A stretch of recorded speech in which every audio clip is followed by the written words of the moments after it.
Muito boa tarde, Brasil. Queiramos ou não, ninguém mais segura esse mês de dezembro. A grande verdade é que o ano de 2016 já deu tchau para todo mundo, né? E a esperança é que 2017 chegue e faça alguma coisa de melhor para o povo brasileiro. Será? É o que a gente vai tentar fazer um jogo de conversa aqui, um bom bate-papo. Eu estou contando aqui hoje com 3 cientistas políticos. Na falta de outro, com 3, né? Começa com o mais novo aqui, que é o Rócio, né? O Rócio Barreto, seja bem-vindo, obrigado por ter vindo, né? Teve na quinta-feira e já voltou hoje também. Obrigado, Celso, obrigado você de casa, obrigado aos amigos, colegas de profissão aqui. Esse dezembro um pouco tumultuado, né? Diferente. Agora há pouco a gente conversava ali antes de entrar para gravar, falando da movimentação do Congresso, que o Congresso, em época normal, esse tempo todo mundo já estava de recesso, os deputados viajando para suas bases, passar Natal, final de ano, junto com a família, perto de sua base, né? E, no entanto, a gente vê uma movimentação diferente da costumeira. Devido às delações premiadas que foram divulgadas, devido às pesquisas de opinião pública que mostra como está o governo Temer e outros temas importantes para a gente agora, né? Então, é muito bom participar do programa com vocês e com excelentes debatedores. Eu falo que o debate vai ser muito rico e muito produtivo para todos nós. Quem gostava muito de final de ano era o PT, mano, velho. Quando estava no poder. Foi exatamente nos fins de ano que ele tacou uns jabuti ali que não foi fácil. Aquela dos direitos humanos, Lucas, como é que chamava?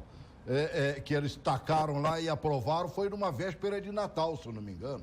Esse não só um costume do governo do PT, viu? Antes de mais nada, boa tarde, Celso, boa Seja tarde bem-vindo ao amigo de casa. Para nós, mais do que uma satisfação, é sempre uma obrigação atender a sua convocação para estar aqui. Sempre foi um costume do Congresso, uma espécie de pacotão de final de ano, onde sempre, algumas matérias que estavam ali adormecidas acabavam por ser votadas no final do ano. Não me parece que é o que acontecerá este ano, né? Nós temos aí pauta para essa semana, especialmente na Câmara dos Deputados, mas ainda não dá para a gente dizer que tem aí um pacotão de final de ano, não. Parece que o modus operandi esse ano tende a ser um pouco diferente. Tá mais pro desejo do Maia querer fazer sessão agora, né? Do que para o desejo dos parlamentares, que, na minha opinião, já entraram de recesso desde sexta-feira ou quinta-feira da semana passada, não tá, não? Na semana do Natal, como não? Né? Com certeza, né? O pessoal da Câmara Legislativa é que está de recesso mesmo. Olha. Que diga Tiago Monteiro. Seja bem-vindo, Tiago. Boa tarde, Celso. Boa tarde, colegas. A você de casa que nos assiste. Como colocou o Rócio, tenho certeza que será um grande debate, né? Com a presença dos colegas, nós já tivemos a oportunidade de proferir alguns debates aqui. E nesse momento de efervescência política, porque passa o país, as pessoas, mesmo aquelas que não gostam de política, já começam a participar mais e querendo pelo menos se inteirar daquilo que está acontecendo. Daí a repercussão de certos fatos, como bem colocou o Rócio, a delação, né, premiada aí da Odebrecht, do grupo 77 executivos. Todo mundo ouvido já, né, mano? Já. E aí a previsão de que para meados de janeiro, né, no máximo começo de fevereiro, que isso seja enviado ao STF, que já está com uma comissão especial interna para analisar a documentação. Hoje de manhã pelo Janot, né? Exatamente. Já botou na mão aqui, ó. O jornal de hoje, acho que é o Correio, né? É Correio, né? Tá, o furacão Odebrecht chega a Brasília, já chegou, né? Já está na mão do ministro já, desde hoje de manhã. Então, desculpa, eu abaixei sem querer aqui, né? Mas essa é a grande realidade. Agora, o que a gente pensa e o que a gente imagina é o que será a partir de 1º de janeiro, né? Porque o ano já acabou. Se tiver que tomar alguma medida radical agora, eu acho que dificilmente a gente conseguiria, né? Exato. Agora, diante de um quadro onde nós temos um governo que ainda não conseguiu mostrar serviço a ponto de agradar ninguém, né? 2 pesquisas, uma em cima da outra, o Ibope de 1º a 4 de dezembro apontou que 46% dos brasileiros avaliam o governo Michel Temer ruim ou péssimo.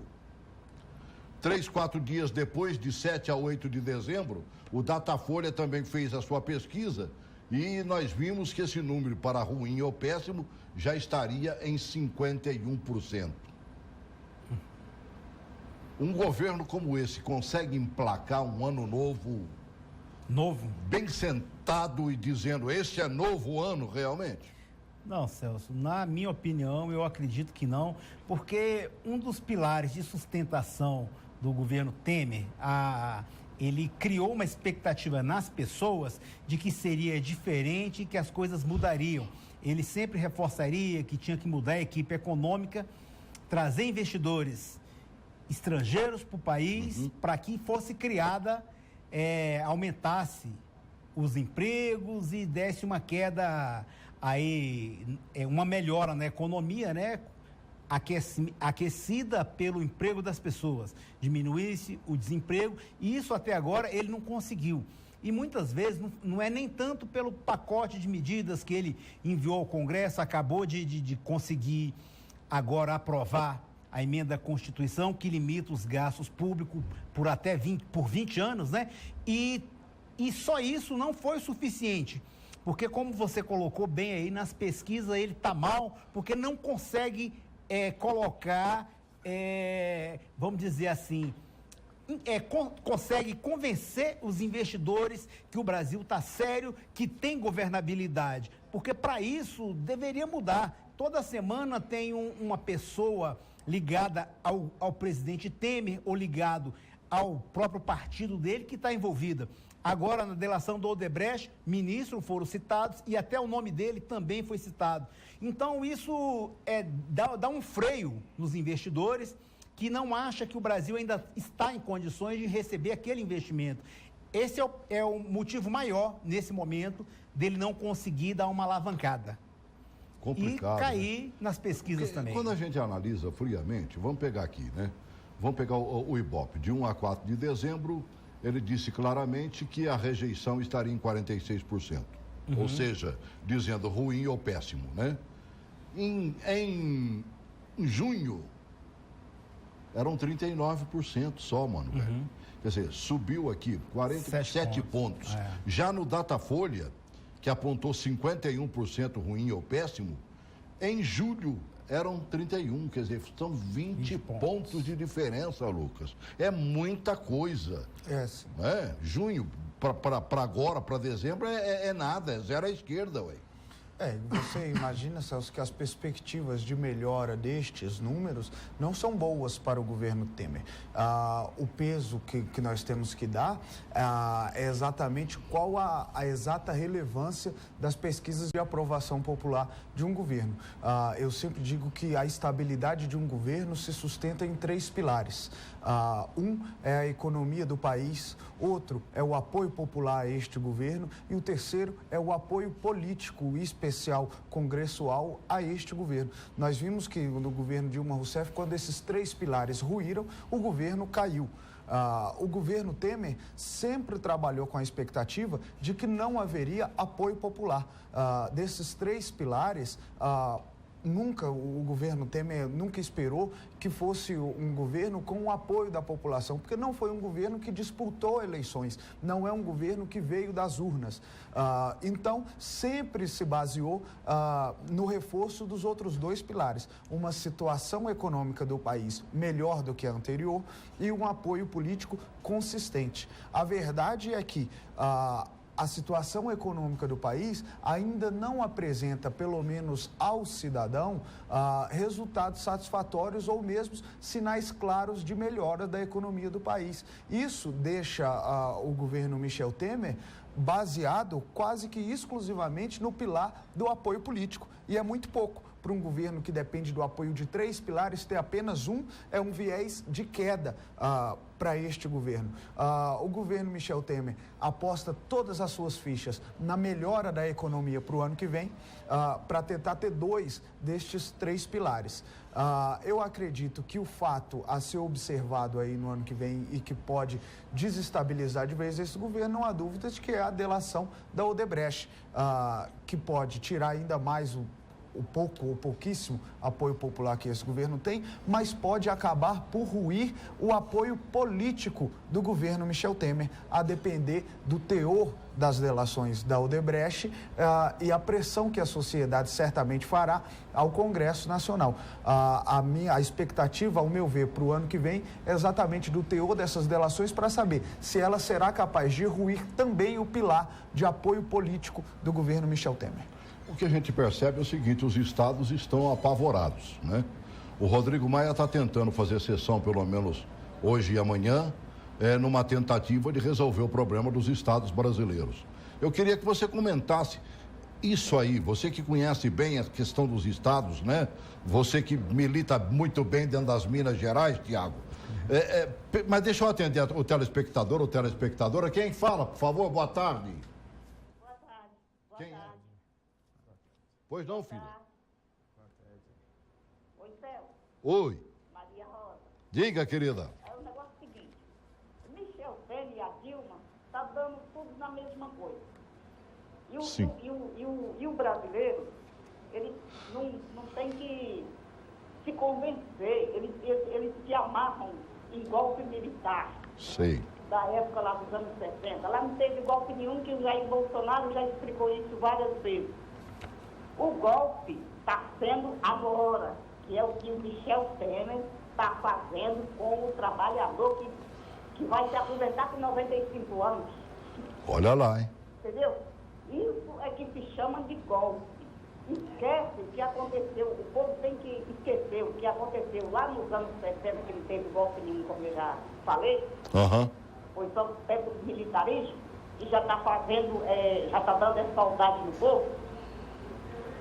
Complicado, Rosa. E se liga aí para as próximas eleições. É complicado, né? Muito complicado. Não tem muita coisa de diferente, não. O golpe está sendo agora com essa aposentadoria, com os aposentados, entendeu? Isso é o verdadeiro golpe. Muito obrigado. Obrigado. Ligue sempre, Rosa. Obrigado, viu, querido? A grande verdade é que quando mexe com o bolso, e um bolso que já está ficando vazio, né? Porque a inflação acelerou nos últimos meses, deu uma quedazinha agora, deu uma estabilizada, mas não por conta de ações governamentais. Muito pelo contrário, foi porque nós deixamos de comprar e aí os preços, como diz o outro, não subiram ou simplesmente desceram. Mas vamos para aquele papo, né, dos estados brasileiros endividados e de pires na mão. Celso, a situação é muito grave. Hoje você tem 3 dos 4 estados mais ricos da federação numa situação de calamidade pública nas suas contas, com freios desenfreados, né? Com freios desenfreados, eu acho, com gastos desenfreados e precisando de ajustes fiscais severos. Isso diz, né, nos traduz em tempos difíceis e é preciso ter austeridade e coragem para enfrentar o problema. A questão de uma PEC para limitar os gastos é uma coisa necessária, mas tem que ser uma medida paliativa. Ela não pode ser uma medida de tão longo período. Você não tem planejamento em nada no Brasil. E aí você quer congelar gastos públicos por 20 anos em áreas, às vezes, essenciais. Então é preciso ter flexibilidade. É preciso entender que os gastos não podem aumentar.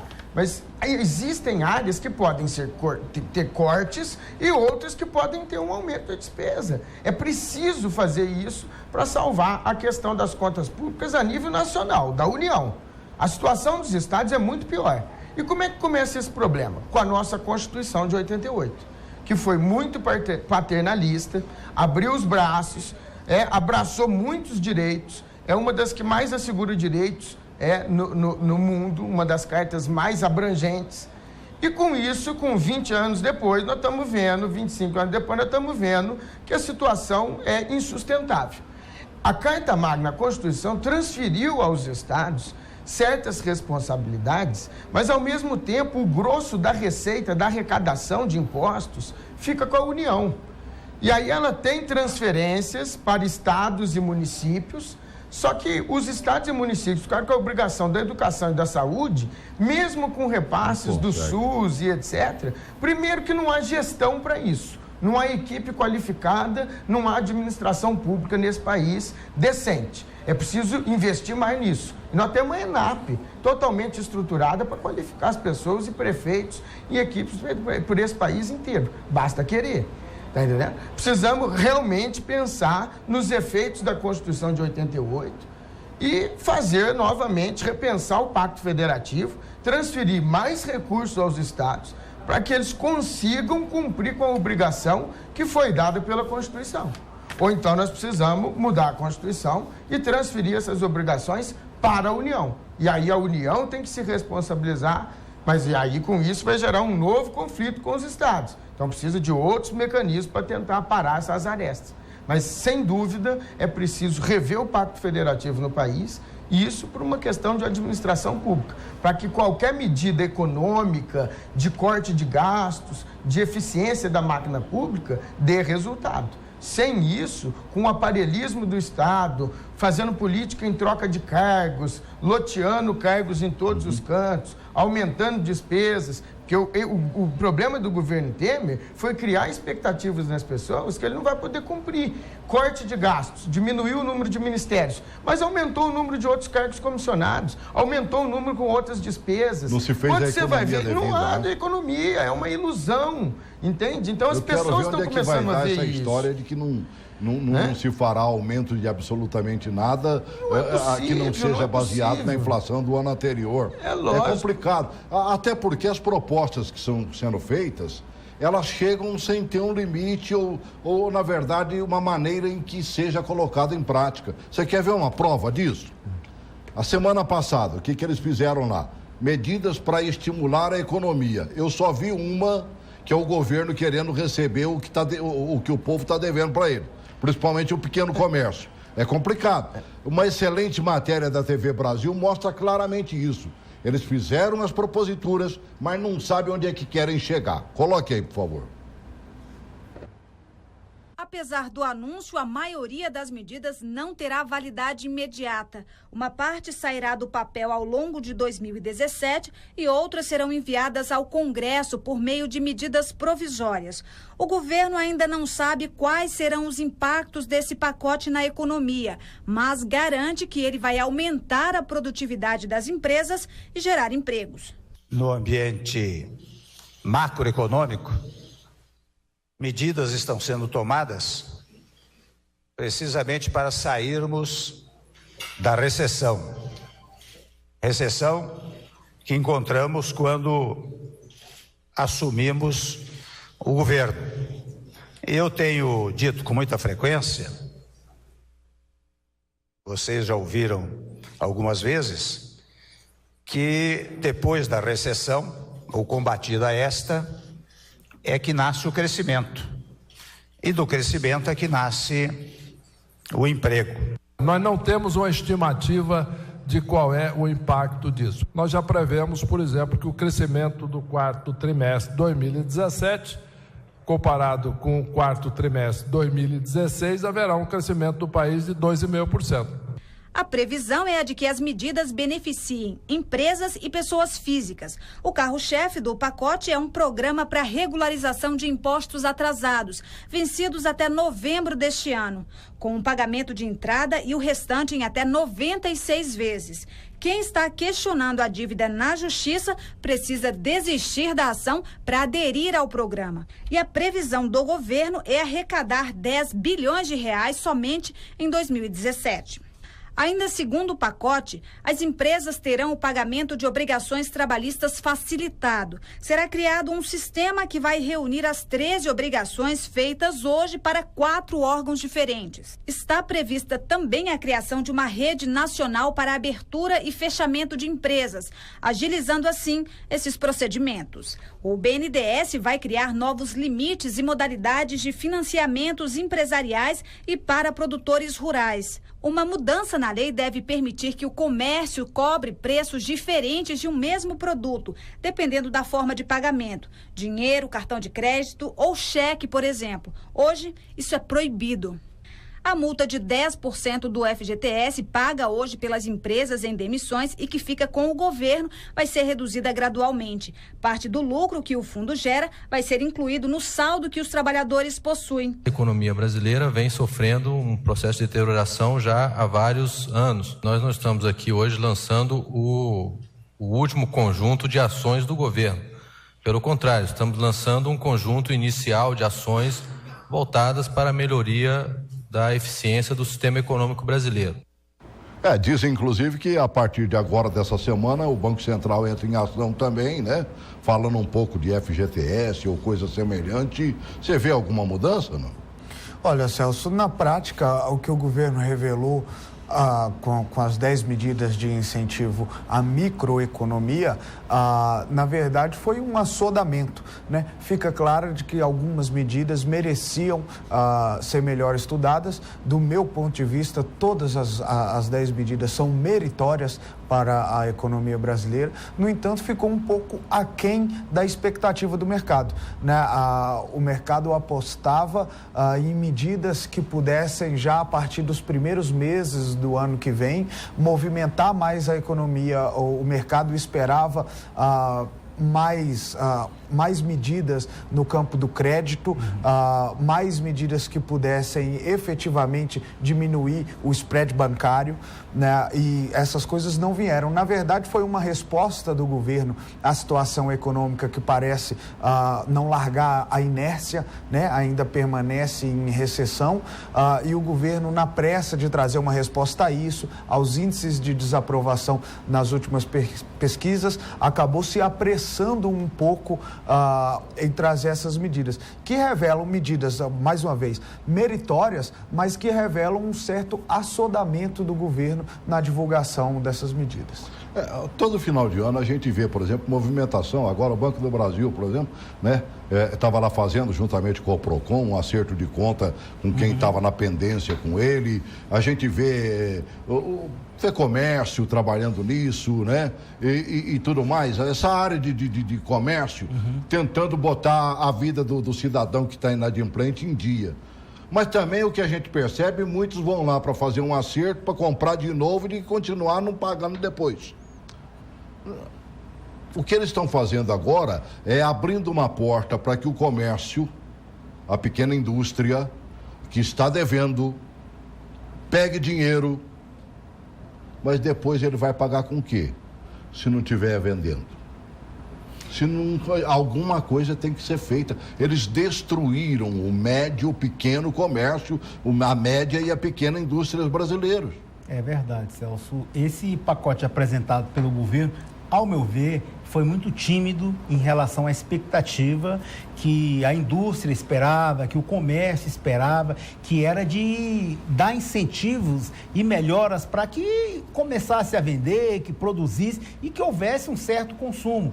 Você falou aí que o Procon estava juntamente com o Banco do Brasil. Sim, fazendo a gente vê isso todo final de ano, né? Então, o Clube dos Diretores Lojistas, FEComércio, junta todo mundo que representa o comércio, principalmente o comércio, para tentar, como diz o outro, botar a vida do cidadão em dia. Exato, tenta recuperar o crédito para dar assim, uma expectativa de que ele vá voltar a consumir, porque ele estava impedido de consumir a crédito, por estar impedido por restrições de crédito, essas coisas assim. Então eles tentam mudar isso, mas na minha opinião, esse pacote apresentado pelo governo ainda foi tímido.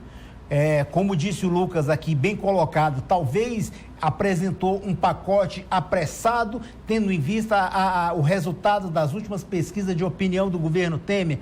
Ele quis se apressar, quis dar uma resposta a isso, para que essa queda dele, essa queda de aprovação ao governo dele, não fosse ascendente daqui para o ano que vem. Ele tentou com isso, mas, na minha opinião, não sou economista, não sei defender essas situações econômicas que eles apresentaram, mas o que a gente vê é no real. É no bolso do consumidor, no bolso das pessoas. Agora há pouco vinha no carro, vinha ouvindo uma reportagem na CBN e que as pessoas diziam que o Natal ia ser mais magro, ia ser mais enxuto, os presentes seriam mais limitados, se houvesse presentes. Então, a população, a sociedade ainda não sente nenhum tipo de melhora.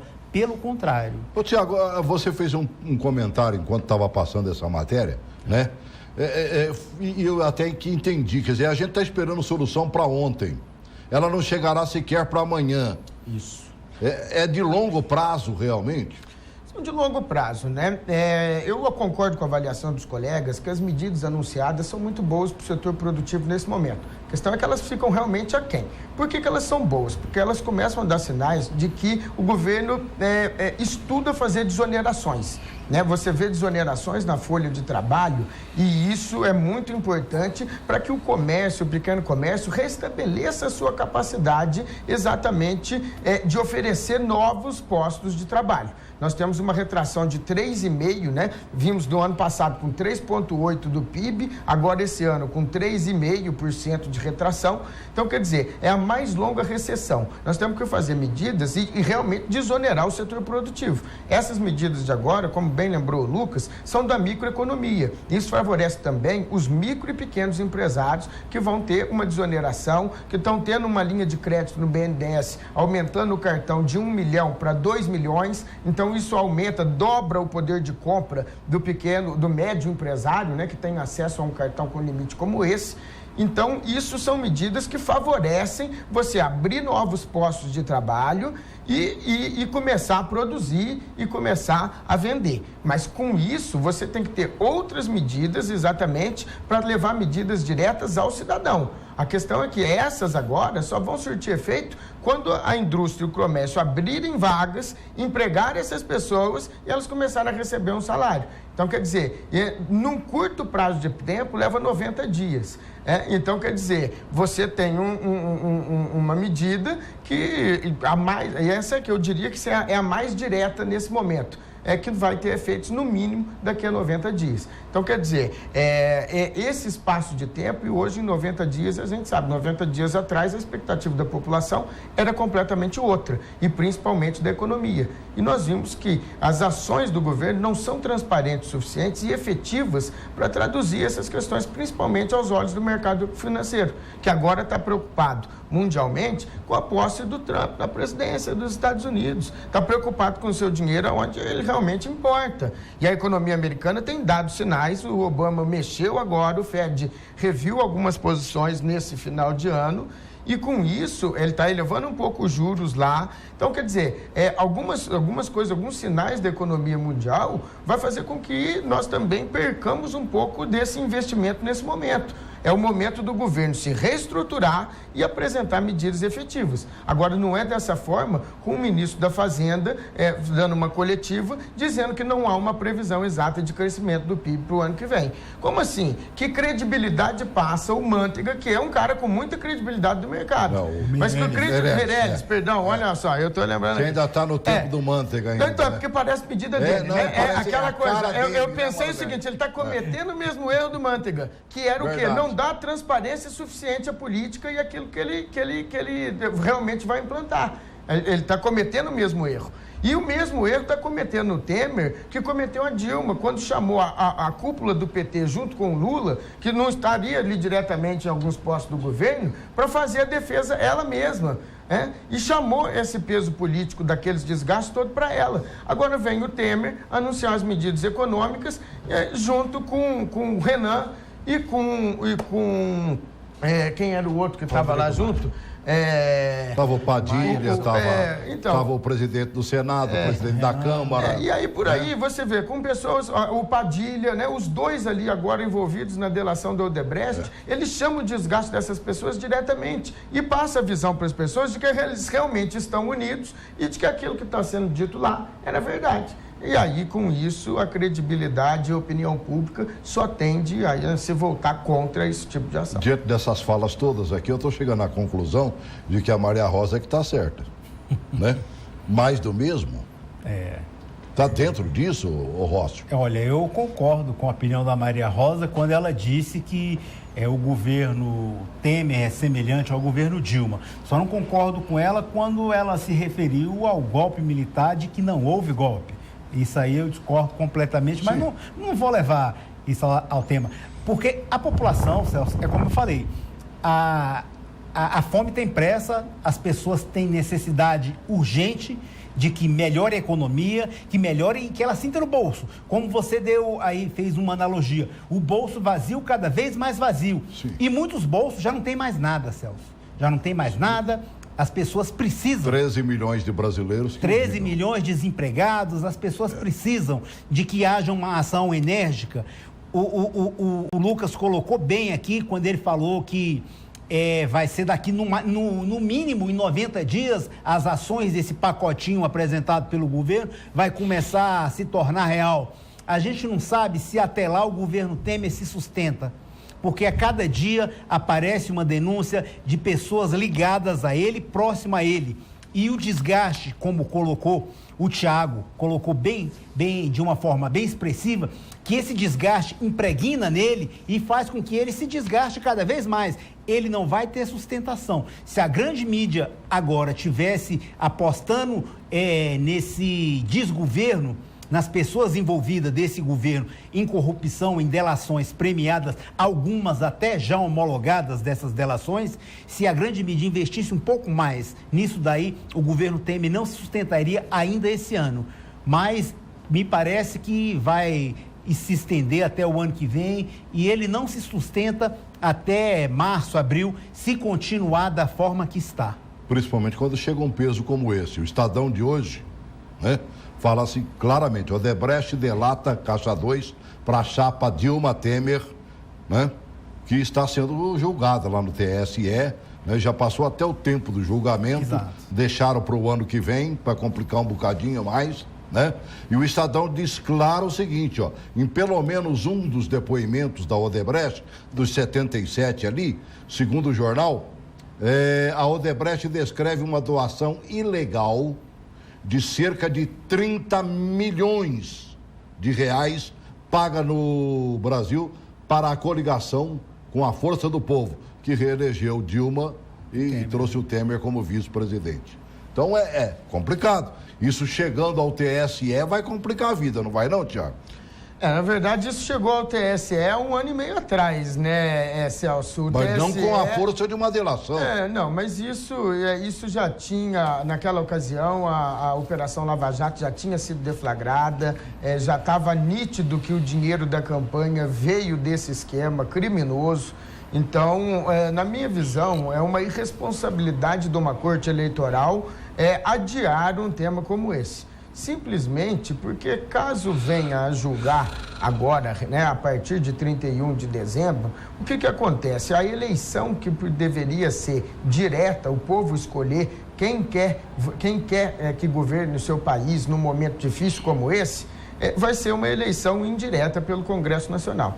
Isso, num momento de descredibilidade total e que o Congresso Nacional não representa os anseios da população brasileira, ou grande parte dela, isso fica muito difícil. A população não vai aceitar. Nós estamos vendo mudanças estruturais, né, e mudanças de pensamento na sociedade, que está se revoltando, né, com tanta roubalheira, com tanta coisa que tem realmente tomado conta da vida das pessoas nos últimos tempos. As pessoas querem um futuro digno, querem ter um atendimento de saúde, querem que o Estado tenha prestação de serviço, não querem conviver sendo chamado, se eles for lá fora, for fazer um passeio no exterior, fala que é brasileiro, é até mal visto pelas pessoas, que acham que todo mundo aqui é ladrão. E não é assim que funciona. Então, a sociedade está mudando, né? Isso é uma mudança que tem que ser realmente cultural. Demora um pouco a acontecer. Agora a sociedade está mudando e não quer ver mais escândalos como esse. Agora o governo Temer peca, por exemplo, algumas coisas num momento de crise como esse, o que ele deveria fazer, e que ele poderia fazer agora ainda este ano, que poderia dar algum ar de transparência e mais credibilidade, melhorar um pouco a situação que ficou pós-delação da Odebrecht. Ele deveria fazer como aquele primeiro assessor dele especial, fazer uma demissão em massa dessas pessoas, tirar todo mundo do governo, ele fazer uma meia-culpa, dar um jeito de explicar qual foi a relação e assumir as consequências disso. Jogar limpo nesse momento, tá entendendo? É o que precisa ser feito para ele conseguir ganhar alguma coisa. A questão é, por que não fazer? Aí ele vai se comprometer tanto que vai sair dali preso? É um problema. Mas a única solução para reverter num momento desse é chamar todo mundo, demite todo mundo do governo que está envolvido com isso, chama aqui uma coletiva, explica as coisas que estão acontecendo, ou pelo menos tenta dar uma direção, assume isso. Às vezes algumas coisas que ainda estão para acontecer, se adianta elas, né? Em manual de crise política, a gente sabe bem de como é, somos os 3 aqui cientistas políticos. Num momento de crise desse, você tem que fazer um gabinete de crise, tirar esse pessoal que está envolvido e procurar se adiantar os fatos que ainda vêm por aí do restante da delação. Se ele faz isso, ele ainda tem condições de terminar o ano com uma condição de um suspiro de esperança de começar um janeiro um pouco mais tranquilo e de mudar a posição que o Supremo também vai adotar com relação à homologação das delações. O Rossi fez um sinal aqui que foi... É uma vacina. Vacina. Porque ele falou que ele se antecipando a isso aí, ele estaria vacinando. E quando chegasse o momento do desgaste total, ele já estaria pronto, não teria o mesmo poder que terá se ele não se antecipar e fazer essa vacina. Então, se ele puder fazer isso, demitir as pessoas que estão citadas, envolvidas, até que se apure toda a realidade, todo o contexto, para que a gente tenha uma certa isenção no governo, você fica afastado, vou exonerar você, vou nomear uma outra pessoa. Mas, como disse o Lucas, até onde ele poderia fazer isso e o comprometimento dele não seria maior ao ponto dele ter essa coragem. Se eu afastar certas pessoas, não será pior para mim, porque essas pessoas poderão contestar lá na frente, contestar o porquê está sendo afastado. Pô, a gente fez a coisa junta, por que só eu estou sendo afastado? É algo mais ou menos assim que ele pode pensar, e o melhor seria ele fazer da forma que o Lucas colocou. A impressão muito que eu bem tenho aqui. É que nem todo mundo... O Thiago, desculpa. Nem todo mundo é tão amigo quanto o amigo que pediu demissão.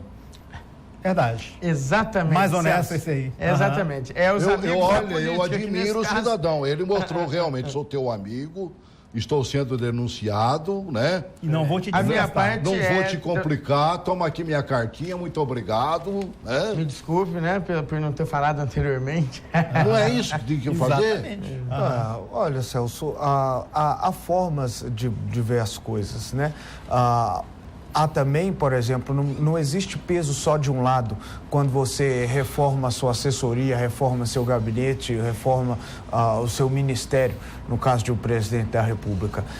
Cada vez em que o presidente retira um cidadão da sua equipe por conta do envolvimento dele em escândalos ou por conta de citações, ele revela, sobretudo, instabilidade do seu governo, né? A oposição, que a todo momento trabalha para isso, para que um determinado ministro caia, para criar um ambiente de instabilidade, é pródiga em fazer isso. E não é só a oposição de agora, não. Quando quem é governo agora era a oposição, também o fazia isso, né? O peso de você sair a todo momento reformando a sua equipe é exatamente o peso da instabilidade, né? Ainda mais quando se trata dos assessores e dos ministros mais próximos do presidente Michel Temer, né? Estão citados aí Eliseu Padilha, Moreira Franco, as pessoas que compõem ali o cerco íntimo do presidente Michel Temer, são as pessoas que o aconselham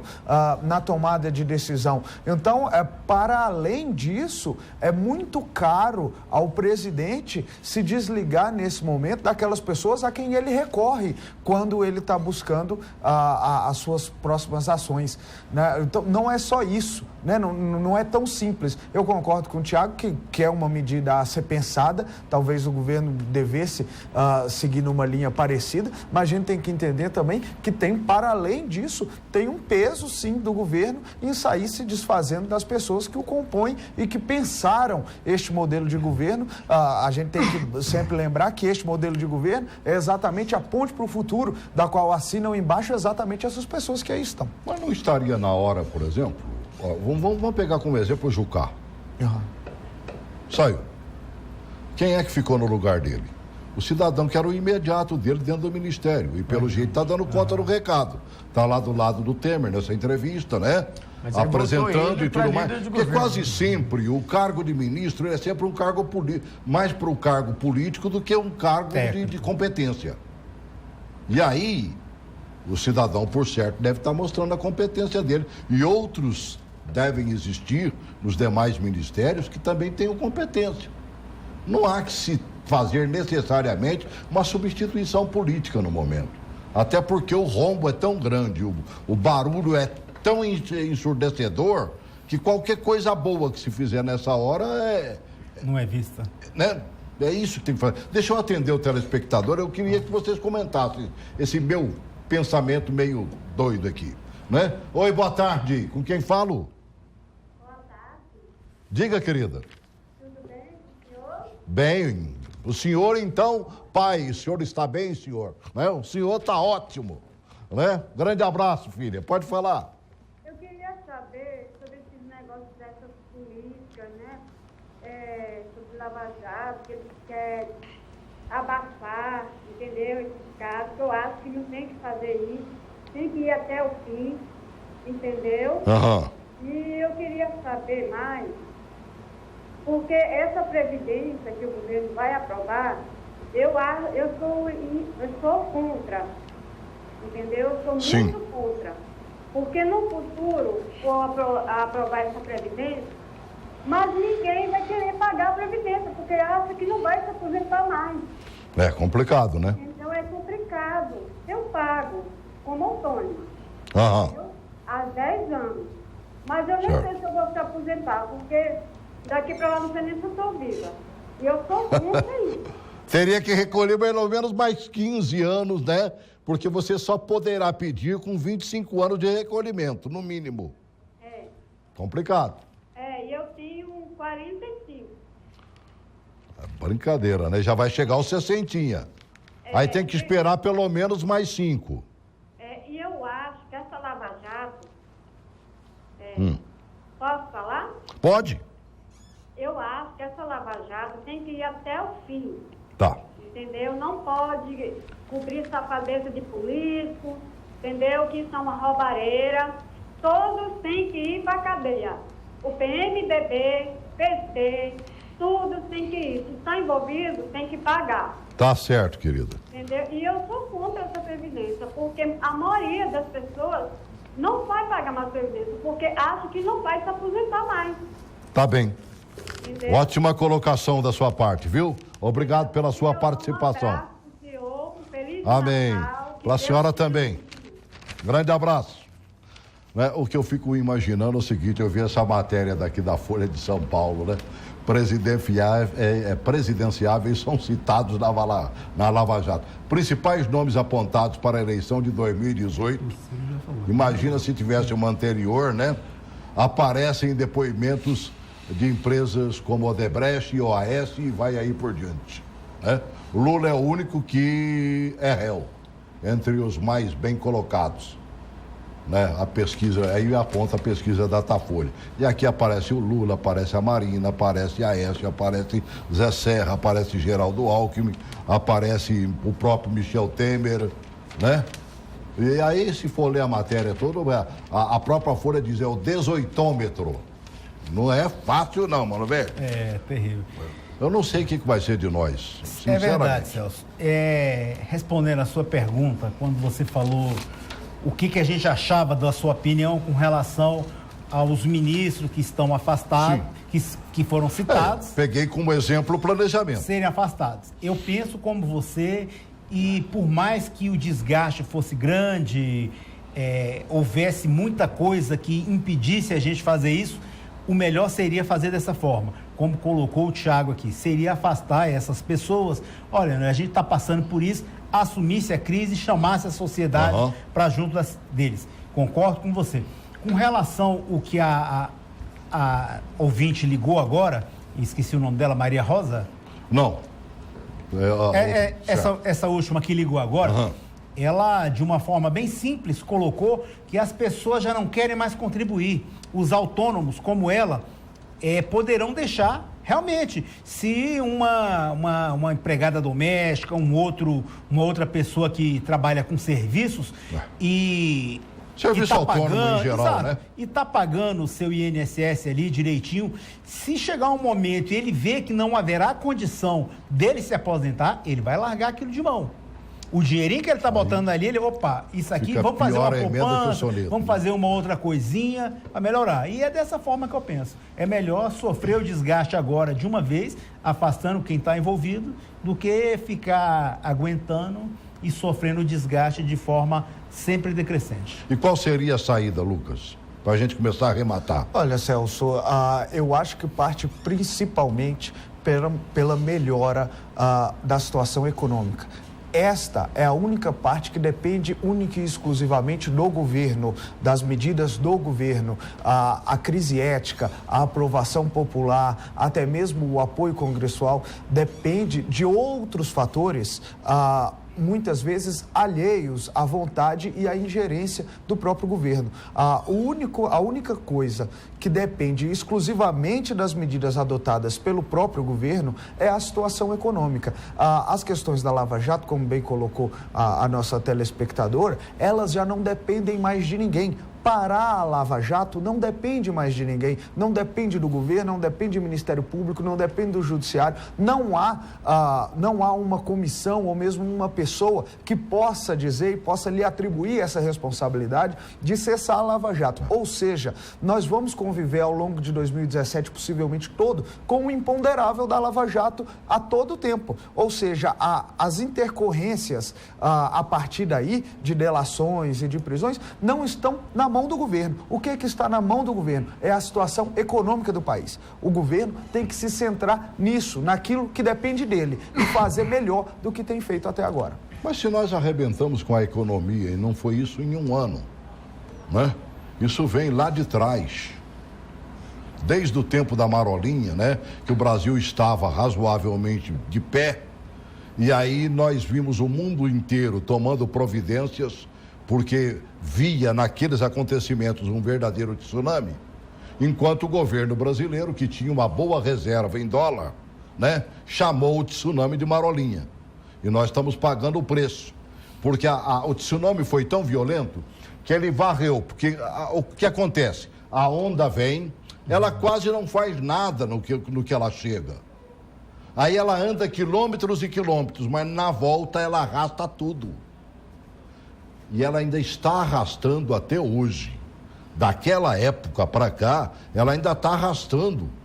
Ainda está tirando, está sugando, está derrubando, né? Quebrou o comércio, quebrou a indústria, deixou todo mundo em maus lençóis, tirou o poder de compra do brasileiro. Agora, será que em 2 anos conserta isso? Eu tenho meu pensamento que é delicado, o que se fez em 10, 12, 14 anos, Tiago.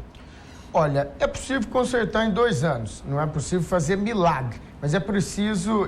tomar rumo, pelo menos? Exatamente, deixar a casa mais ou menos em ordem. Não quer dizer que não há dívidas a serem pagas, mas elas estão renegociadas, pagando um juros menor, uma prestação, um valor menor por mês, né? Ajustando as contas aqui para não fazer novas dívidas, mudando a responsabilidade dos entes federados, os repasses de recursos da União, aumentando as ações de transparência do governo.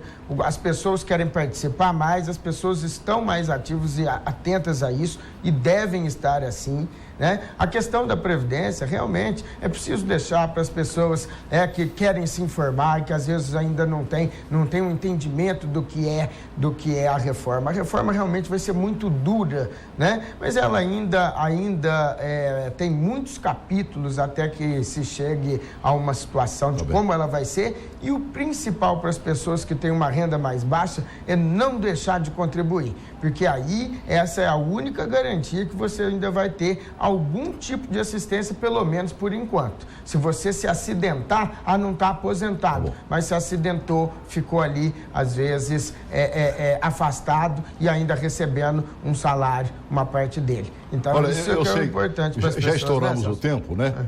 O perdão aí do pessoal da Boas Novas. O pessoal daqui da Gênesis já me conhece, que eu sou um estourador de tempo, né? Mas me dá mais 30 segundos, pelo amor de Deus, que é impossível não dizer isso.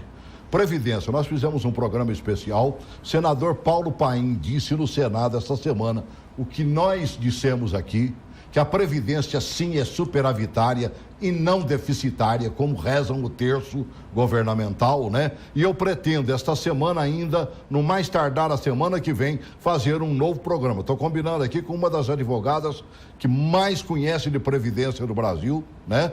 Juntamente com meu amigo Pimenta e mais algumas pessoas, e a gente vai tentar voltar a essa questão de Previdência.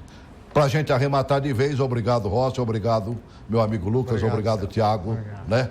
Se não viajarem, né? Vamos fazer mais alguma coisa para a semana que entra aí. Mas eu sei que aquele aí está com cara de que vai para Poços de Caldas, esse está com cara de que vai para Goiás, já você está com cara de que vai ficar no Guará mesmo. Vou ficar no Guará mesmo. Tá bem? Grande abraço para você também. Abraço a todos.